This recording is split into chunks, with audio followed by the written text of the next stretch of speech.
Praise the lord అండి.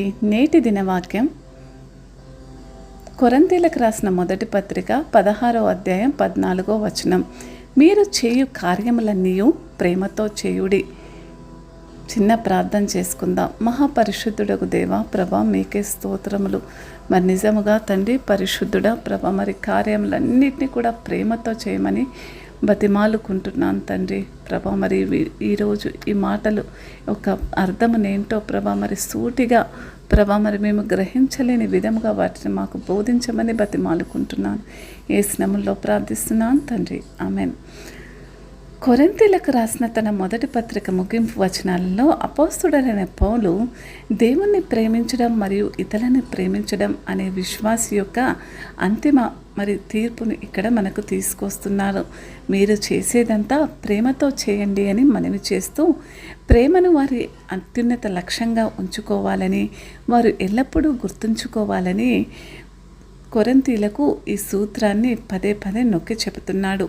దేవుని పట్ల మరియు తోటి మానవుల పట్ల ప్రేమ ఉంటే మనం చేసే ప్రతి దాన్ని కూడా ప్రేరేపించడం మరియు నియంత్రించడం దేవునికి చాలా సులభమని మాట్లాడుతూ, మీరు చేసేదంతా కూడా ప్రేమతోనే చేయండి అని పౌలు చెప్పినప్పుడు ఆయన మనస్సులో స్వీయ త్యాగంలో కనిపించే మరి లక్షణాన్ని దేవుడు చూస్తున్నాడు. ప్రేమకు ప్రియమైన వ్యక్తి పట్ల మరి నిబద్ధత అవసరం. అన్ని ప్రేమలో చేయమని ఆయన ఆజ్ఞ ఇస్తున్నాడు. అన్నీ కూడా మీరు ఎవరికి చేసినా ఏమి చేసినా అది ప్రేమతోటే చేయాలని దేవుడు మాట్లాడుతున్నాడు. అయితే చూడండి, మరి నిజంగా మనం చూసినప్పుడు మరి సర్వోన్నతిని యొక్క మార్గము ప్రేమ మీదే ఆధారపడి ఉంది. ప్రేమ అనేది ఆత్మ యొక్క అన్ని వరాలలో కూడా అత్యంత విలువైనదిగా బోధించాడు. నేను మనుషుల భాషలలో లేదా దేవదూతల భాషలో మాట్లాడినా ప్రేమ లేకపోతే నేను అసలు నేను ఎటువంటి వాడినంటే గనగన మోగే తాళాన్నే అంటున్నాడు. నాకు ప్రవచన వరం ఉంది. అన్ని రహస్యాలను మరియు సమస్త జ్ఞానాన్ని గ్రహించగలిగితే మరియు పర్వతాలను కదిలించే విశ్వాసం నాకుంటే కానీ ప్రేమ లేకపోతే నేను ఏమీ కాదు అంటున్నాడు.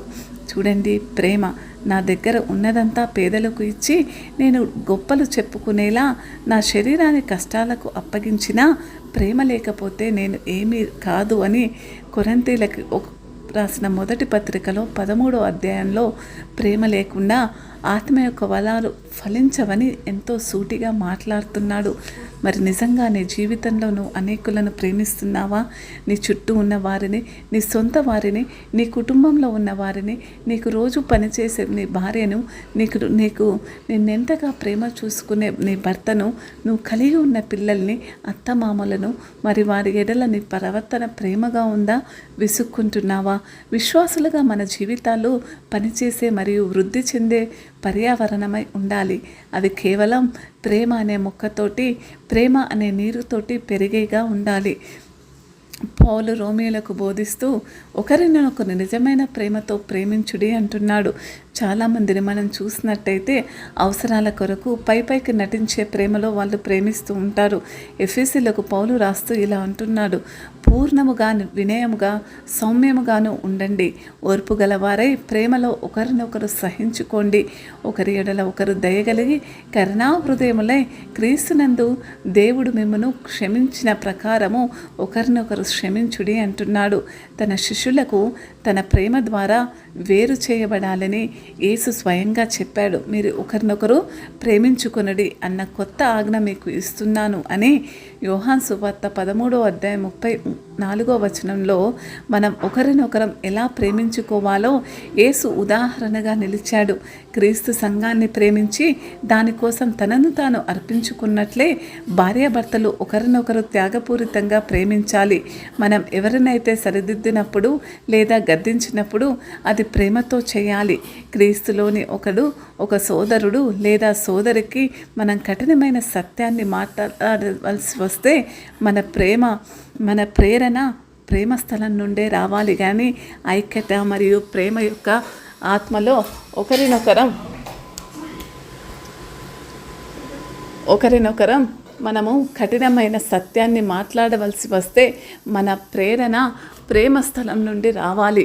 ఐక్యత మరియు ప్రేమ యొక్క ఆత్మలో ఒకరినొకరం నిర్దించుకొని మనం ప్రేమ మీద కట్టబడే జీవితాలు కలిగి ఉండాలి. అందుకనే యేసు జీవితం ద్వారా దేవుడు ప్రదర్శించిన ప్రేమను మనం తెలుసుకోవాలండి. అందుకే అంటున్నాడు దేవాతి దేవుడు. మరి నిజముగా మనం చూసినప్పుడు ఇక్కడ ఒక సందర్భం చూద్దాం. ఒక వ్యక్తి యెరూషలేము నుండి యెరికోకు వెళ్తుండగా దొంగల చేతికి చిక్కాడు. వాళ్ళు అతన్ని నిలువుగా దోచుకొని కొట్టి కొన ప్రాణంతో వదిలేసి వెళ్ళిపోతారు. అనుకోకుండా ఒక యాజకుడు అదే దారిలో వెళ్తూ ఉన్నాడు. అతను ఆ వ్యక్తిని చూసి పక్క నుండి వెళ్ళిపోయాడు. అలాగే ఒక లేవీయుడు ఆ చోటికి వచ్చినప్పుడు అతన్ని చూసి మరోవైపు నుండి వెళ్ళిపోయాడు. అయితే ఒక సమరయుడు ఆ దారిలో వెళ్తూ అక్కడికి వచ్చాడు. ఆ వ్యక్తిని చూసినప్పుడు అతనికి జాలి వేసింది. చాలామంది యాజకులు ఆ ఆలయంలో సేవ చేసే లేవీలు యెరికోలో నివసిస్తున్నారు. కానీ వాళ్ళకు ఏమాత్రము జాలి కలగలేదు. గాయపడిన ఆ యూదునికి సమరయుడు ఎలా సహాయం చేశాడో చూద్దాం. ఆ సమరయుడు అతని దగ్గరికి వచ్చి అతని గాయాల మీద నూనె ద్రాక్షారసం పోసి కట్టాడు. తర్వాత తన గాడిద మీద ఎక్కించి ఒక సత్రానికి తీసుకువచ్చి అతని బాగోగులు చూసుకున్నాడు. తర్వాత రోజు ఆ సమరయుడు 2 దెనారాలు తీసి ఆ సత్రం యజమానికి ఇచ్చి, ఇతని బాగోగులు చూసుకో, ఇంతకన్నా ఎక్కువ ఖర్చయితే నేను తిరిగొచ్చి ఇస్తాను అని చెప్పాడు.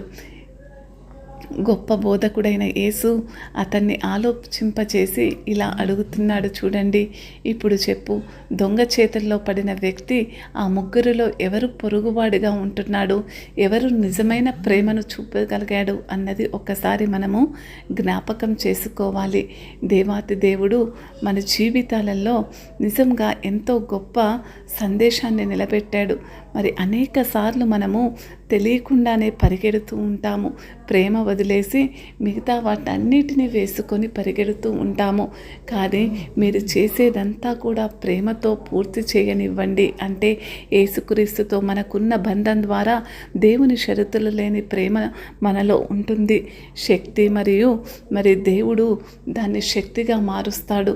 ఎప్పుడైతే నీలో ప్రేమ నిలుస్తుందో ఆ నిజమైన ప్రేమ మనం దేవుణ్ణి ప్రేమించామని కాదు, కానీ ఆయన మనల్ని ప్రేమించి మన పాపాలను తీసివేయడానికి తన కుమారుణ్ణి బలిగా పంపాడని. ప్రియమైన స్నేహితులారా, దేవుడు మనల్ని అంతగా ప్రేమించాడు కాబట్టి మనం ఖచ్చితంగా ఒకరినొకరం ప్రేమించుకోవాలి. ఎవరు దేవుణ్ణి ఎప్పుడూ చూడలేదు, అవునా కాదా? కానీ నిజంగా నీకు ఎదుటిగా ఉన్న మనిషే నీకు దేవుళ్ళో నీ పక్కనున్న వ్యక్తిలోనే దేవుణ్ణి చూడాలని ఒక సందర్భంలో మాట్లాడుతున్నాడు.